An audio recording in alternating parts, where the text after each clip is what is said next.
तुम्हारे लिए चौपायों में भी मकाम इबरत गौर है कि उनके पेटों में जो गोबर और लहू है उसके दरमियान से निकालकर हम तुमको खालिस दूध पिलाते हैं जो पीने वालों के लिए खुशगवार है, और खजूर और अंगूर के मेवों से भी तुम पीने की चीजें तैयार करते हो कि उनसे शराब बनाते हो और उम्दा रिज्क खाते हो।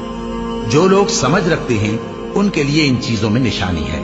और तुम्हारे परवरदिगार ने शहद की मक्खी को इरशाद फरमाया कि पहाड़ों में और दरख्तों में और ऊंची ऊंची छतरियों में जो लोग बनाते हैं घर बना, फिर हर किस्म के मेवे खा और अपने परवरदिगार के साफ रस्तों पर चली जा।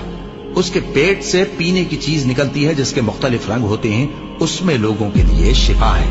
बेशक सोचने वालों के लिए इसमें भी निशानी है।